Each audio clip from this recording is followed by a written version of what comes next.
അത് M L എമാരെ സംബന്ധിച്ചിടത്തോളം എം എൽ എമാരുടെ ഓഫീസ് തദ്ദേശ സ്വയംഭരണ സ്ഥാപനങ്ങളുടെ ഓഫീസ് ഒഴിവുണ്ടെങ്കിൽ അവരുടെ ഏതെങ്കിലും ഓഫീസിനോടൊപ്പം ചേർന്ന് പ്രവർത്തിക്കാം എന്ന് ഗവൺമെൻറ് തന്നെ ഉത്തരവുണ്ട്.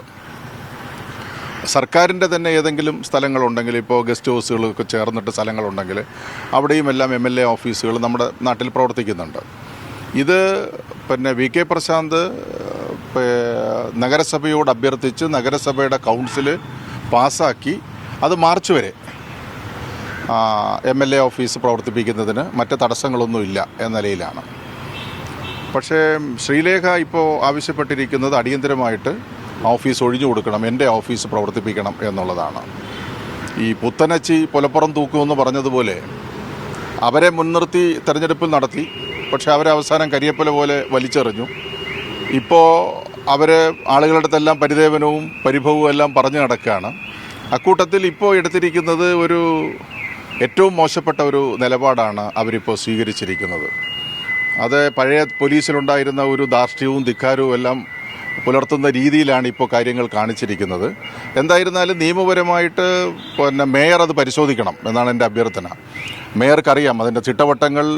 ഇപ്പോൾ ശ്രീലേഖയ്ക്ക് അറിയാവുന്നതിനേക്കാൾ കൂടുതൽ വി രാജേഷ് നേരത്തെ കൗൺസിൽ അംഗമായിരുന്നതുകൊണ്ട് കൃത്യമായിട്ട് അവർക്ക് അറിയാൻ വേണ്ടിയിട്ട് പറ്റും. അപ്പോൾ വി രാജേഷ് ഈ കാര്യത്തിൽ ഇടപെടണം. ജനാധിപത്യം സംരക്ഷിക്കാനായിട്ടുള്ള നിലപാടുകൾ വി രാജേഷിൻ്റെ ഭാഗത്തുനിന്നുണ്ടാകണം.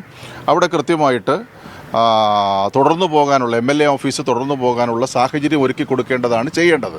ആ ഒരു നിലപാട് സ്വീകരിക്കണമെന്നുള്ളതാണ് എൻ്റെ വിനീതമായിട്ടുള്ള അഭ്യർത്ഥന. BJP നേതൃത്വത്തിൻ്റെ ഒരു പ്രേരണ ഇതിൻ്റെ പിന്നിലുണ്ടോ? ശ്രീലേഖയുടെ ഈ ഒരു ആവശ്യത്തിനുണ്ടോ? എന്താ കരുതുന്നു?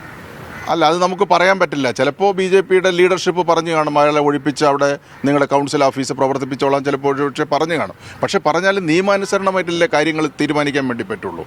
ഒരു ഭരണം കിട്ടിയെന്നുള്ളത് വിചാരിച്ചുകൊണ്ട് പൊടുന്നിനെ ഇത്തരം കാര്യങ്ങൾ ചെയ്യുക എന്ന് പറയുന്നത് ഒരു ശരിയായിട്ടുള്ള രീതിയല്ല എന്നുള്ളതാണ്. ഈ നിലവിൽ ഇനി മുമ്പോട്ട് അവരെങ്ങനെയാണ് പ്രവർത്തിക്കുക എന്നൊരു സൂചനയാണ്. ഒരു ജനപ്രതിനിധി തന്നെ ഒഴിപ്പിക്കാനുള്ള തീരുമാനത്തിലേക്കാണ് പോകുന്നത്. അല്ല, ഇത് നമ്മൾ ഈ തിരുവനന്തപുരത്തെ പ്രബുദ്ധരായിട്ടുള്ള ജനതയ്ക്ക് വരുന്ന ഏതാണ്ട് ഒരു 6 മാസം അല്ലെങ്കിൽ 1 വർഷത്തിനുള്ളിൽ ഈ തിരുവനന്തപുരത്ത് അവർ ചെയ്യാൻ പോകുന്ന കാര്യങ്ങളെ സംബന്ധിച്ചിടത്തോളം മനസ്സിലാവും.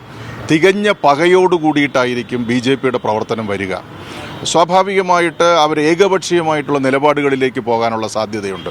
അപ്പോൾ അത് പാലക്കാടത്തെ ജനങ്ങൾ അനുഭവിച്ചതുപോലെ തന്നെ തിരുവനന്തപുരത്തെയും ജനങ്ങൾ സമീപ ഭാവിയിൽ ഇവരുടെ പ്രവർത്തനങ്ങളെ സംബന്ധിച്ചിടത്തോളം വലിയ ബുദ്ധിമുട്ട് അനുഭവിക്കേണ്ടി വരും. അതിനുള്ളൊരു സംവിധാനമാണ് അവർ ആലോചിക്കുന്നത്.